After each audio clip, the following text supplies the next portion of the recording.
Assalamualaikum warahmatullahi wabarakatuh. Salam guru penggerak, tergerak, bergerak, dan menggerakkan.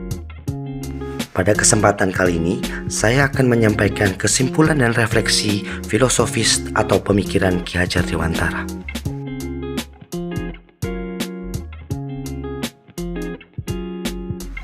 Terdapat 3 pertanyaan pemantik atau trigger question yang menjadi persoalan pada presentasi kali ini. Yang pertama, apa yang Anda percaya tentang murid dan pembelajaran di kelas sebelum Anda mempelajari modul 1.1? Lalu yang kedua, apa yang berubah dari pemikiran atau perilaku Anda setelah mempelajari modul ini?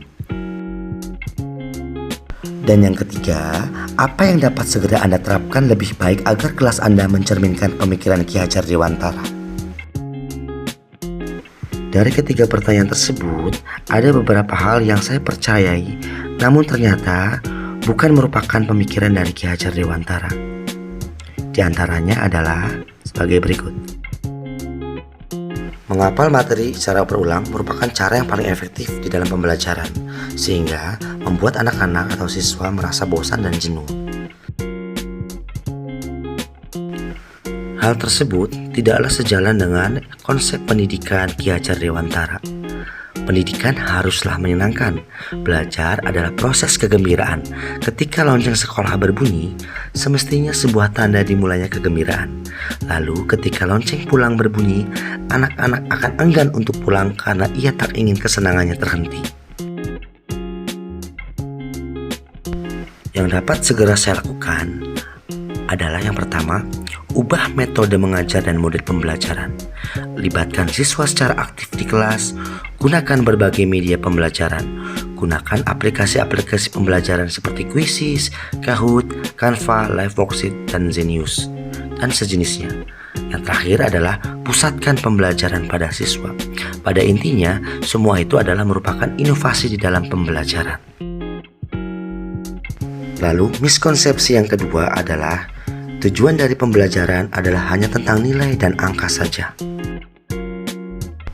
Padahal, konsep pendidikan menurut Ki Hajar Dewantara adalah pendidikan yang holistik atau menyeluruh, di mana murid atau peserta didik dibentuk menjadi insan yang berkembang secara utuh, meliputi olah rasa, olah rasio, olah jiwa, dan olahraga melalui proses pembelajaran dan lainnya yang berpusat pada murid dan dilaksanakan dalam suasana penuh keterbukaan, kebebasan, serta menyenangkan. Yang dapat segera saya lakukan sebagai seorang guru adalah mengubah pola pikir atau mindset bahwa pembelajaran bukanlah tentang nilai dan angka saja, melainkan tentang proses. Sejalan dengan Ki Hajar Dewantara bahwa mendidik dan mengajar merupakan sebuah proses, maka libatkan penilaian proses dengan cara mengamati kinerja siswa di dalam usahanya dalam melakukan sesuatu.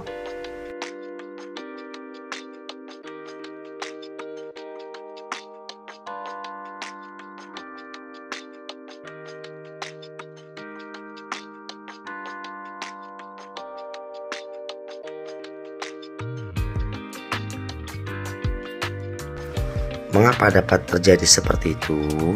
Ternyata pendidikan yang saya lakukan di dalam kelas belum mengamba pada anak.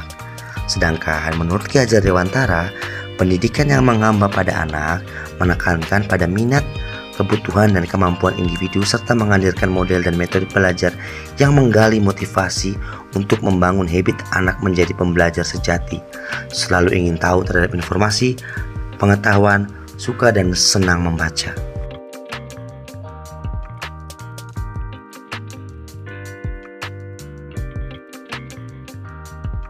Yang dapat segera saya lakukan adalah yang pertama, menekankan pembelajaran dengan pendekatan abad 21 yang berpusat pada siswa. Yang kedua, menggunakan model pembelajaran yang berpusat pada siswa seperti Problem Based Learning atau PBL, Project Based Learning atau PBL, dan Discovery Learning.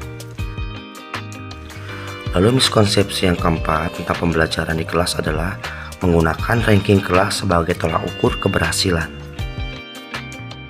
Hal tersebut ternyata tidak sejalan dengan pemikiran Ki Hajar Dewantara, di mana proses menuntun dilakukan dengan memperhatikan kodrat alam dan kodrat zaman anak tersebut.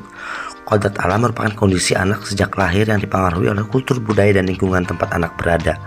Sedangkan kodrat zaman adalah perubahan waktu yang selalu terjadi dari waktu ke waktu. Anak berhak mendapatkan pendidikan dengan cara yang sesuai dengan kodrat alam dan kodrat zamannya sendiri. Anak-anak terlahir dengan bakat dan talenta yang berbeda-beda satu sama lain.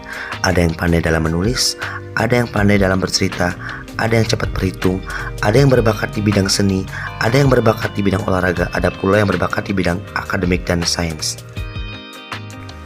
Bila dengan ranking kelas membuat siswa yang tidak mendapat ranking cemburu, merasa bersalah dan tidak termotivasi lagi, maka ranking kelas berdasarkan jumlah nilai haruslah dihilangkan.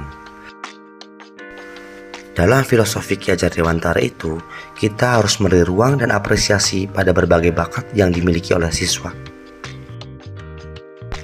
Sekian penyampaian kesimpulan refleksi dari saya. Kurang dan lebihnya mohon maaf. Wabillahi taufiq wal hidayah. Wassalamualaikum warahmatullahi wabarakatuh.